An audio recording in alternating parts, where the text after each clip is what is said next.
Safari पर PM Modi जाएंगे। PM Modi 18,000 crore के प्रोजेक्ट्स भी आज लॉन्च करेंगे। 10 दिन में 12 राज्यों के दौरे पर पीएम मोदी। पीएम मोदी लगातार जनता को बड़ी सौगातें दे रहे हैं। पीएम मोदी विपक्षी दलों को भी जमकर घेरने में लगातार जुटे हुए हैं। तो पीएम मोदी आज से 2 दिन के असम अरुणाचल दौरे पर रहेंगे। बड़ी खबर है इस वक्त की, आपको बता दें कि प्रधानमंत्री नरेंद्र मोदी लगातार दौरे पर हैं, फुल एक्शन में नजर आ रहे हैं। 2024 के चुनावी मुद्दों को लेकर के धार देने में लगे हुए हैं और लगातार विपक्षी राजनीतिक दलों पर हमला भी बोल रहे हैं। इस समय आपको बता दें कि काजीरंगा नेशनल पार्क में भी जाएंगे पीएम मोदी। तो प्रधानमंत्री नरेंद्र मोदी का असम अरुणाचल दौरा है और 2024 चुनाव को लेकर फुल एक्शन में प्रधानमंत्री नरेंद्र मोदी लगातार नजर आ रहे हैं। और इसी कड़ी में आज आपको बता दें कि असम और अरुणाचल दौरे पर प्रधानमंत्री नरेंद्र मोदी रहेंगे। लगातार ताबड़तोड़ जनसभाओं को संबोधित कर रहे हैं और इस बीच जनता को बड़ी सौगातें भी देश भर में अलग अलग राज्यों में पहुंचकर प्रधानमंत्री नरेंद्र मोदी देते हुए नजर आ रहे हैं। और आज इसी कड़ी में असम और अरुणाचल प्रधानमंत्री नरेंद्र मोदी जाएंगे। तो शाम 4 बजे तेजपुर एयरपोर्ट पहुंचेंगे। प्रधानमंत्री नरेंद्र मोदी का शेड्यूल क्या है वो आपको बता रहे हैं। सीधे काजीरंगा वहां से जाएंगे और उसके बाद पुलिस गेस्ट हाउस में रात विश्राम भी करेंगे। रात्रि विश्राम पुलिस गेस्ट हाउस में पीएम मोदी का होगा। 9 मार्च की सुबह 5:30 बजे पार्क में जाएंगे पीएम मोदी और करीब 2 घंटे तक टाइगर सफारी करेंगे प्रधानमंत्री। 7 और 9 मार्च तक कोहरे के काजीरंगा रेंज में जीप और हाथी सफारी जनता के लिए बंद कर दिए गए हैं। तो प्रधानमंत्री नरेंद्र मोदी का पूरा शेड्यूल क्या है वो भी हमने आपके सामने रखा कि किस तरीके से प्रधानमंत्री नरेंद्र मोदी असम और अरुणाचल दौरे के दौरान उनका क्या कुछ प्रोग्राम रहेगा। और करीब 2 घंटे तक टाइगर सफारी भी प्रधानमंत्री नरेंद्र मोदी करेंगे। और इस दौरान असम में कौन से प्रोजेक्ट्स का उद्घाटन करेंगे, कई विकास परियोजनाओं का उद्घाटन और शिलान्यास पीएम मोदी करेंगे। इस दौरान बरौनी से गुवाहाटी तक 3,992 करोड़ रुपए की पाइपलाइन परियोजना है। 768 करोड़ रुपए की लागत से डिगबोई रिफाइनरी की भी बड़ी सौगात देंगे पीएम मोदी असमवासियों को। और 0.65 मिलियन मेट्रिक टन से 1 मिलियन मेट्रिक टन तक विस्तार की आधारशिला प्रधानमंत्री नरेंद्र मोदी अपने इस दौरे के दौरान रखेंगे। 510 करोड़ रुपए की लागत से गुवाहाटी रिफाइनरी की भी बड़ी सौगात पीएम मोदी देने जा रहे हैं। 1 मिलियन मेट्रिक टन से 1.2 मिलियन मेट्रिक टन तक विस्तार की आधारशिला भी पीएम मोदी रखेंगे। प्रधानमंत्री मेलेंग मेटेली में एक रैली को भी संबोधित करेंगे। और आपको बता दें कि 2024 के चुनाव को लेकर प्रधानमंत्री की ताबड़तोड़ अब रैलियां हो रही हैं और इसी कड़ी में देशवासियों को बड़ी सौगात भी देते नजर आ रहे हैं पीएम मोदी। तो पीएम मोदी विपक्षी दलों को भी जमकर घेरने में लगातार जुटे हुए हैं। आपको बता दें कि इस दौरान पीएम मोदी आज से 2 दिन के असम और अरुणाचल दौरे पर रहेंगे और इस दौरान बड़ी सौगात भी पीएम मोदी देंगे। पीएम मोदी 18,000 करोड़ के प्रोजेक्ट्स का भी उद्घाटन करेंगे, इन प्रोजेक्ट्स को लॉन्च करेंगे। 10 दिन में 12 राज्यों के दौरे पर पीएम मोदी ताबड़तोड़ दौरे करते हुए नजर आ रहे हैं पीएम मोदी। और उधर कांग्रेस ने 2024 चुनाव की तैयारी और तेज कर दी है। बड़ी खबर इस वक्त की, 3 दिन गुजरात में भारत जोड़ो यात्रा रहेगी। आपको बता दें कि अब गुजरात में इस दौरान भारत जोड़ो न्याय यात्रा राहुल गांधी की एंट्री कर चुकी है और 3 दिन गुजरात में ये यात्रा रहेगी। यात्रा के जरिए जनता को साधने में कांग्रेस लगातार जुटी हुई है। यात्रा में शामिल हो रही इंडिया गठबंधन के अलग अलग दल के नेता भी और यात्रा में भारी संख्या में लोगों का जमावड़ा भी देखने को इस दौरान हालांकि मिल रहा है। कांग्रेस की भारत जोड़ो न्याय यात्रा लगातार जारी है। गुजरात में भारत जोड़ो न्याय यात्रा पहुंच चुकी है और 3 दिन पर यहां पर रहेगी। 2024 चुनाव की तैयारी में कांग्रेस लगातार अब जुटी हुई है और अब कांग्रेस भी सक्रिय होती नजर आ रही है। कांग्रेस की भारत जोड़ो न्याय यात्रा लगातार जारी है। यात्रा के जरिए जनता को रिझाने में कांग्रेस लगातार जुटी हुई है और सत्ता पक्ष को घेरने भी लगातार जुटी हुई है। कई मुद्दे महंगाई, बेरोजगारी समेत इस यात्रा के जरिए उठाए जा रहे हैं। कई मुद्दों को लेकर कांग्रेस बीजेपी पर लगातार हमलावर दिख रही है और 2024 चुनाव को लेकर नेताओं के बीच जुबानी जंग भी इस दौरान लगातार देखने को मिल रही है।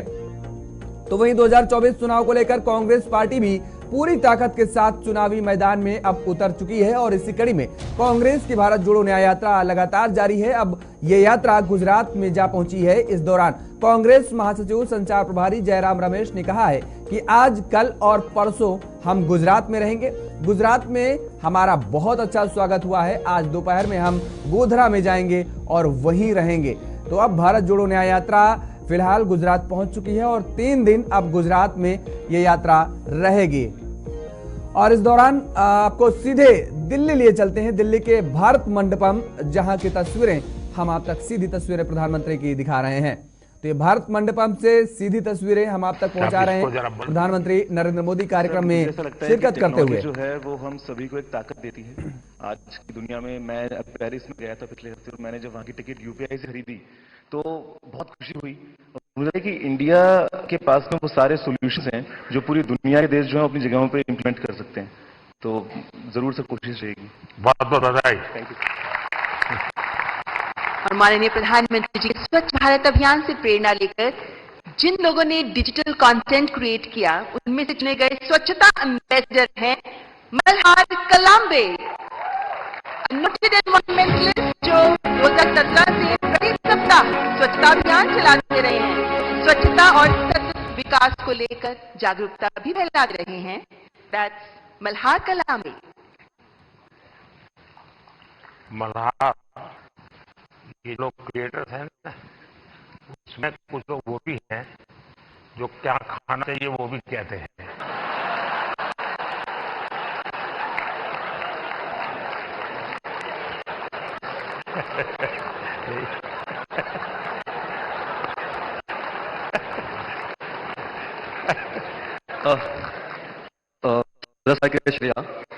मैं बेसिकली एनवायरमेंटलिस्ट हूँ। हम पिछले 6.5 साल से मुंबई में स्वच्छता मुहिम चला रहे हैं। आप ही से प्रेरणा लेके पिछले 6.5 सालों में हमने 500 से ज्यादा क्लीन अप ड्राइव्स ऑर्गेनाइज की है। 80 लाख किलो से ज्यादा कचरा मुंबई से साफ किया है। बट इतने सालों में मैंने एक चीज देखी कि लोगों को कचरा उठाने में शर्म आती है, लज्जा लगती है। कई लोगों ने मुझे कचरे वाला तक कहा है। बट मैं एक चीज में विश्वास रखता हूँ कि देश साफ करना है तो हाथों गंदे करने पड़ेंगे। Thank you. बहुत बहुत शुभकामनाएं। और आपने युवाओं को बड़ी प्रेरणा दी है और अच्छी अच्छी सेलिब्रिटीज उनके साथ जुड़ती है, काफी मेहनत करते हैं और नियमित रूप से करते हैं, ऐसा नहीं टोकनिज्म करते हैं। और उन्होंने एक वातावरण बनाया है। मैं आपको बहुत बता देता हूं, लेकिन फिर भी मैं चाहूंगा थोड़ा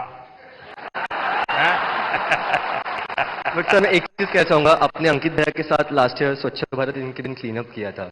ये मेरी भी एक इच्छा है कि कभी आपके साथ क्लीन अप कर पाऊं। वाह, थैंक यू। जरूर मौका मिलेगा। प्रकार की सफाई में काम आ सकता है। इस चुनाव में सफाई होने वाली है।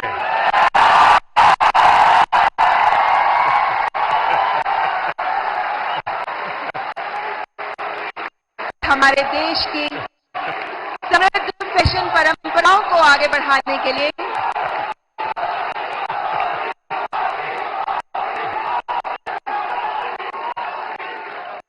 Next category heritage fashion icon award, और इस अवार्ड के विनर हैं जानवी सिंह। आप पूरी तरह भारत के पारंपरिक फैशन को बढ़ा रही हैं, जिनमें भारतीय साड़ियां भी मौजूद हैं। Spirituality, Bhagavad Gita, heritage fashion पर आप काम करती रही हैं। दैट्स जानवी सिंह। नो बाबा, पैर मत छूइए। बहुत बहुत बधाई आपको। और दुनिया में भारत की चीज, क्योंकि टेक्सटाइल मार्केट फैशन के साथ ही जा सकता है, वो पक नहीं जाता है आजकल, क्योंकि रेडीमेड ब्रांड का जमाना है। और आप बड़ी हिम्मत कर रही है, कुछ सुनाइए लोगों को। बहुत बहुत धन्यवाद। मेरा नाम जानवी है और सबसे पहले बहुत धन्यवाद इस पुरस्कार के लिए। और मैं चाह रही हूँ कि इस नए भारत में जो हमारी प्राचीन परंपरा है उसे अपनी संस्कृति, शास्त्र, संस्कार और साड़ियों के माध्यम से आगे लेके सबसे यही अनुरोध है कि अपनी संस्कृति, शास्त्र, संस्कारों को भूलिए मत, उसे अपने साथ रखें। आप कितने भी मॉडर्न हो जाए, हमेशा ये रूट्स आपको याद होनी चाहिए। एक है अब दुनिया में रेडीमेड का जमाना है, और मैं मानता हूं कि हमने इस प्रकार को अगर गाइड कर सकते, आप जैसे लोग गाइड कर सकते। जैसे अब साफा कोई मानता नहीं, रेडीमेड आता है पहन लेता है। धोती मानता नहीं कोई, रेडीमेड आता है पहन लेता है। भारतीय जो वेश है उसमें भी साड़ी कठिन काम है। अगर उस आ रहा है तब बहुत, लेकिन मैं समझता हूं वो जितना ज्यादा प्रमोट होगा, दुनिया में बहुत बड़ा मार्केट बनने वाला है।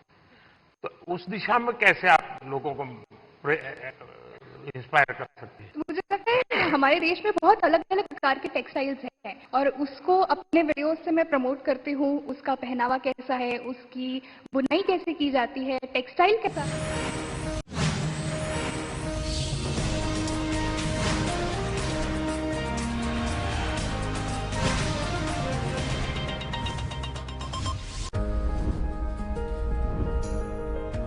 मेरी माँ फोन से पैसे देती है। मेरे पापा फोन पे पैसे लेते हैं। मेरे दादाजी को फोन में पैसे आते हैं। दादी फोन से हर मंदिर के दर्शन पाती है। दीदी लैपटॉप से पढ़ाती है और मैं लैपटॉप से पढ़ती हूँ। टेक्नोलॉजी हम सब के लाइफ का हिस्सा है, और टेक्नोलॉजी को हम तक किसने पहुंचाया? मोदी जी ने। इसे सस्ता बनाकर, स्वदेशी बनाकर, हमारा समय, धन और ईंधन बचाकर, बिचौलियों को हटाकर, मेरे परिवार को कतारों से मुक्ति दिलाकर, डीबीटी का सिस्टम लाकर, इनोवेशन को पुश कर स्टार्टअप को बूस्ट कर। मेरा परिवार डिजिटल तो India digital. Thank you Modi ji. Digital economy, digital Bharat, Modi सरकार की गारंटी।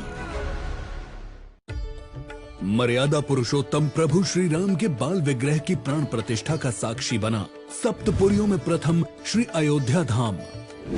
राम लोक की स्मृतियों में, पर्वत से लेकर परंपराओं में सर्वत्र समाये हुए।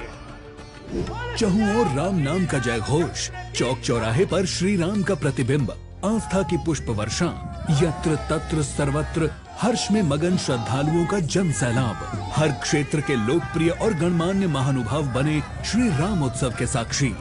विश्व स्तरीय एयरपोर्ट, रेलवे स्टेशन, उच्च श्रेणी की ट्रेनों, बेहतर सड़कों एवं लो राइज ईवी बसों ने बनाया सुगम। अटूट आस्था के इस समारोह के कुशल प्रबंधन में श्री राम जन्मभूमि पथ, राम पथ, धर्म पथ, भक्ति पथ जैसे कॉरिडोर ने निभाई उपयोगी भूमिका। श्री राम उत्सव, राष्ट्र की चेतना को नया विस्तार। प्रधानमंत्री श्री नरेंद्र मोदी जी ने करोड़ों देशवासियों को दी है सम्मान पूर्वक और खुशहाल जीवन की गारंटी। आप ये भली भांति जानते हैं कि मोदी की गारंटी यानी गारंटी पूरा होने की गारंटी।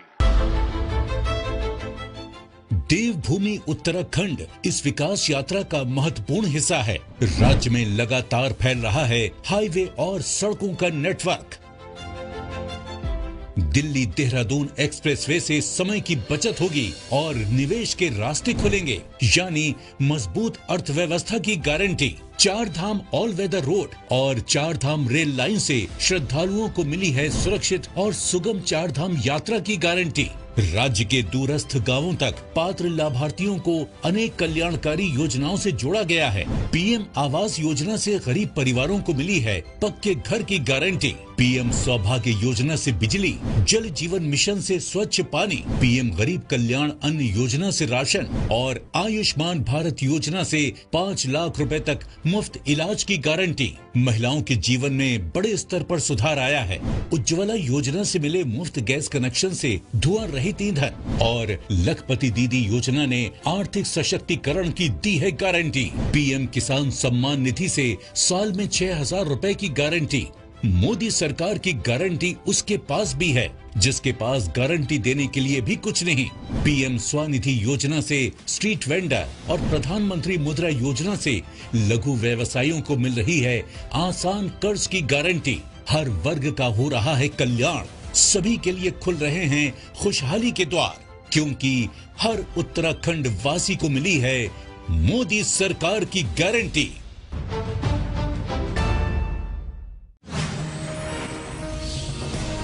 जो मैंने बहुत सारे हजारों लोगों को कहा है। सो नमस्ते सर, मैं बहुआ बोल रहा हूँ। बहुत बहुत धन्यवाद। थैंक यू भैया। रेडीमेड का जमाना है और मैं मानता हूं कि हमने इस प्रकार को अगर गाइड कर सकते हैं, आप जैसे लोग गाइड कर सकते हैं। जैसे अब साफा कोई मानता नहीं, रेडीमेड आता है पहन लेता है, धोती मानता नहीं कोई, रेडीमेड आता है पहन लेता है। भारतीय जो वेश है उसमें भी साड़ी कठिन काम है। अगर उस आ रहा है थोड़ा बहुत, लेकिन मैं समझता हूं वो जितना ज्यादा प्रमोट होगा, दुनिया में बहुत बड़ा मार्केट बनने वाला है।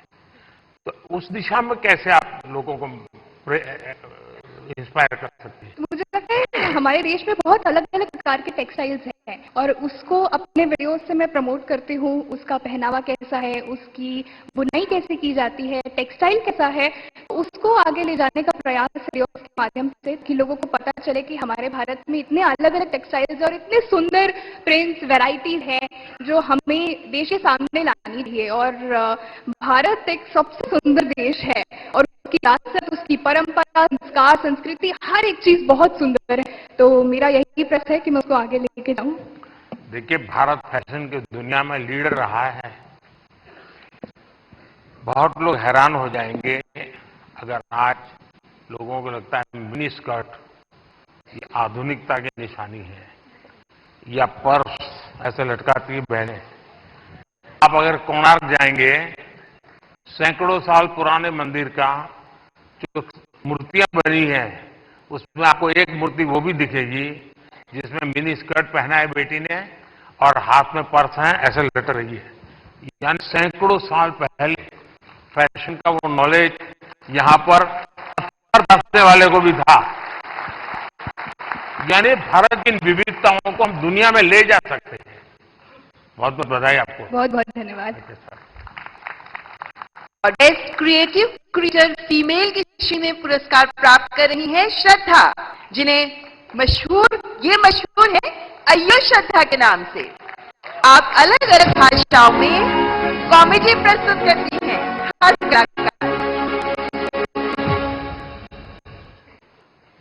श्रद्धा।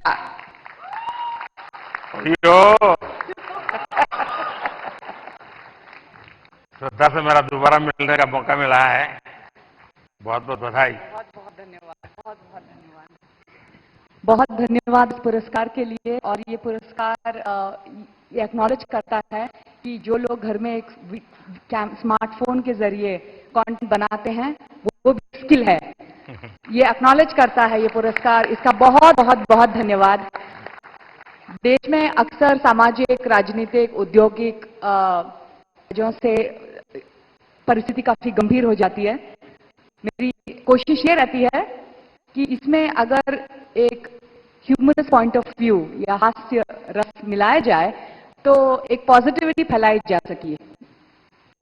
जो भी परिस्थिति हो, आई थिंक हमारे देश के लोग इतने प्यारे हैं कि परिस्थिति कितनी भी गंभीर हो, हम हर चीज में मुस्कुराने की वजह ढूंढ लेते हैं और मैं अपने कंटेंट से ये वजह दर्शाने की कोशिश करती हूँ। बहुत बहुत धन्यवाद। बहुत धन्यवाद। देखिए, बाजार से भी कितनी बढ़िया क्यों न लाए, उसमें जब तक तड़का नहीं लगता है ना, टेस्ट नहीं आता है।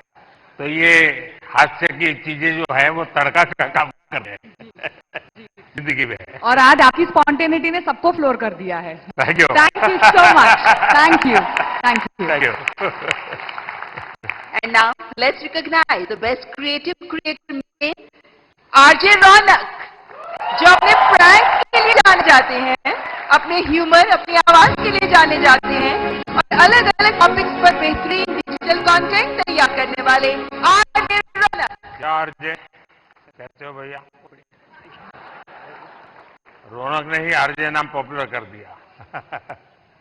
सर, मुझे लगता है कि आपने भी रेडियो को पॉपुलर कर दिया, तो उसके लिए बहुत बहुत धन्यवाद। और अक्सर जब मैं रेडियो में प्रोग्राम करता हूं और लोगों से रेडियो के बारे में बात करता हूं, और मुझे अच्छे से याद है जब मन की बात प्रोग्राम शुरू होने वाला था, तब हमने यही कहा था कि हमारी इंडस्ट्री में और एक व्यक्ति आ रहे हैं। हमने इतने सालों से काम किया, लेकिन शायद वो फर्स्ट डे से ही सारे रिकॉर्ड्स तोड़ देंगे, तो उसके लिए बहुत बहुत धन्यवाद। थैंक यू मोदी जी। और सारे रेडियो फ्रेटर्निटी की तरफ से मैं आपको धन्यवाद कहूंगा, क्योंकि शायद यहाँ पर रेडियो का मैं इकलौता हूँ आपके अलावा जिसको ये अवार्ड मिल रहा है। ऐसा है, यहाँ बहुत लोग होंगे जो भी दुनिया में होंगे, और मैं पक्का मानता हूं कुछ लोग तो अपने गीत खुद ही रिकॉर्ड करते होंगे, फिर खुद सुनते होंगे, और घर में अगर माँ गुस्सा कर दे तो सुनाते होंगे। बिल्कुल। सबकी तरफ से मैंने सोचा था पहले कि कभी मैं ऑनरेबल प्राइम मिनिस्टर से मिलूंगा तो मैं उनसे बउआ के स्टाइल में वही कहूंगा जो मैंने बहुत सारे हजारों लोगों को कहा है। नमस्ते सर, मैं बउआ बोल रहा हूँ। बहुत बहुत धन्यवाद। थैंक यू भैया। And now moving on to the best creator in food category, and the award goes to Kavita's Kitchen. एक हाउसवाइफ जो बन गई digital entrepreneur. She has played a vital role in celebrating the rich culinary heritage of India.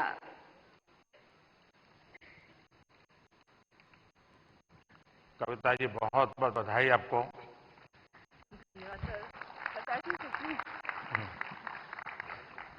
वो जो मल्हार है ना, उनको खाना बनाना हाँ, सिखाओ। उसको कुछ सिखाइए।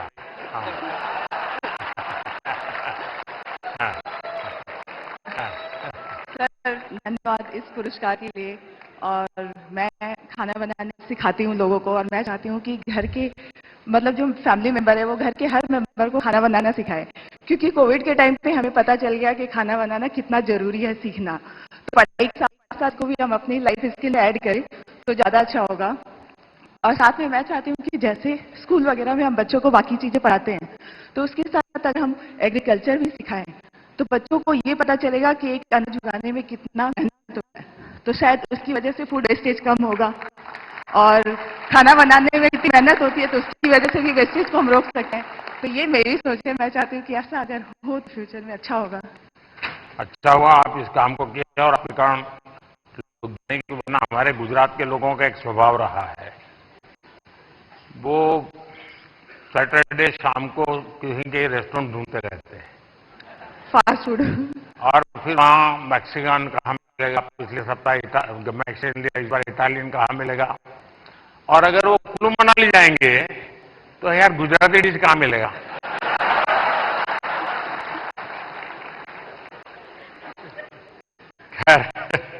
लेकिन आपने देखा होगा हमने 2023 को इंटरनेशनल मिलेट ईयर के रूप में दुनिया में पॉपुलर किया। हमारे यहाँ परंपरागत रूप से मिलेट खाया जाता था, लेकिन आज हमारे डाइनिंग टेबल पर से वो खो चुका था, फिर से आ रहा है। उसके लिए क्या कर सकते हैं? और दूसरा, खाने में बनाने के तरीके, दिखने का तरीका, लेकिन उसके साथ साथ न्यूट्रिशनल वैल्यूज की अवेयरनेस, उसमें आप क्या कर रही हैं? मैं कहना चाहूंगी कि जैसे बच्चे उनको फैंसी फूड पसंद होता है, तो अगर उसमें ज्वार, बाजरा, रागी ये सब फ्लोर मिला के, जैसे मैं सुबह दूध की मलाई बचती है तो उसमें बनाना मैश करके डाल देती हूँ, थोड़ा रागी ज्वार फ्लोर काट किशमिश क्रश करके, और इसके लिए छोटे से पैनकेक बनाती हूँ। तो बच्चों को पता नहीं चलता, उनको लग रहा है कि बहुत मीठा है और अच्छा है। तो बच्चे स्वाद के हिसाब से हमें खाने में थोड़े चेंजेस करने पड़ेंगे। और ये जो मिलेट है वो हम अपनी लाइफ में आजकल डाइटिशियन, डॉक्टर सब बोलते हैं कि मिलेट खाना हमारे लिए अच्छा है, और हम बस उसी जनरेशन में जा रहे हैं जहाँ से हम शुरू किए थे। मैं अभी यूएस में मुझे निमंत्रित किया गया था, तो व्हाइट हाउस में बहुत बड़ा डिनर था, सबके लिए वेजिटेरियन था, और सरप्राइजिंगली 80% डिश मिलेट की थी व्हाइट हाउस में। तो मिलेट हम सबको अपने फूड में इंक्लूड करना चाहिए। और ये आपकी बात सही है कि बच्चों को उस रुचि बननी चाहिए। मैं याद है, खैर मैं बच्चा नहीं था तब, मैं ताइवान गया था बहुत साल पहले, तब मैं मुख्यमंत्री, और मेरा कोई 10 दिन का वहाँ कार्यक्रम, वहाँ की सरकार ने मुझे बुलाया था। मेरे यहाँ से गया आइटनरी के साथ, no fish, no eggs, no meat, सब no no no no no. तो उनके लिए परेशानी थी, खिलाए क्या उसको। फिर मेरे साथ जो उनके कोऑर्डिनेटर थे, उन्होंने कहा कि साहब यहाँ एक बुद्धिस्ट रेस्टोरेंट है जो वेजिटेरियनिज्म को प्रमोट करती है, हमने आपके लिए वहां तय कर लिया है, आप क्योंकि और कहीं पर भी आपके लिए वेजिटेरियन मिलना मुश्किल हो जाएगा। तो मैंने कहा चलिए आपकी बहुत बड़ा धन्यवाद करता हूँ, आपने मेरी सेवा की। अब मैं गया, सब मैंने देखा, उन्होंने शोकेस किया हुआ था ऑर्डर देने के लिए। मैं देखते ही चौंक गया, क्योंकि किसी को दिखता था चिकन जैसा, कोई दिखता था जैसा, कोई मटन की सारी चीजें दिखती थी। मैंने कहा यार तुम यहाँ कहाँ ले आए मुझे, ये तो सब नॉन है। तो फिर मुझे उन बुद्धिस्ट जो लोग थे उन्होंने समझाया कि यहाँ के लोगों को की तरफ ले जाने के लिए हम वेजिटेरियन चीजों का शेप ऐसा बनाते हैं ताकि वो मेंटली पहले प्रिपेयर हो। और आप भी कभी ताइवान जाए तो आज भी वो रेस्टोरेंट है। खैर मैं तो राम राम करके वापस आया। ये इस बात अपने नेक्स्ट कुकिंग वीडियो में कि जो दिखने में पोषण के लिए जितना ज्यादा बल दे सके, मैं समझता हूँ ज्यादा अच्छा होगा। जी सर, बिल्कुल। बहुत शुभकामनाएं। धन्यवाद सर। सर पैसे क्या मम्मी ने बोला? वाह, नमस्कार। ओहो, And now the best creator in the education category और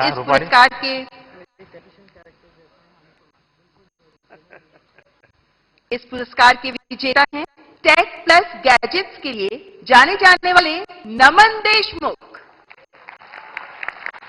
नमन technology, gadget, finance, social media marketing जैसे विषयों को कवर करते हैं, सामान्य भाषा में तकनीकी शिक्षित करते हैं। आपको नमन। बताइए नमन। पहली बात तो प्रधानमंत्री जी थैंक यू सो मच इस पुरस्कार के लिए। मैं एक्चुअली टेक रिलेटेड या फिर जो भी अवेयरनेस होती है उस रिलेटेड वीडियोस बनाता हूँ, लोगों को अवेयर करता हूँ।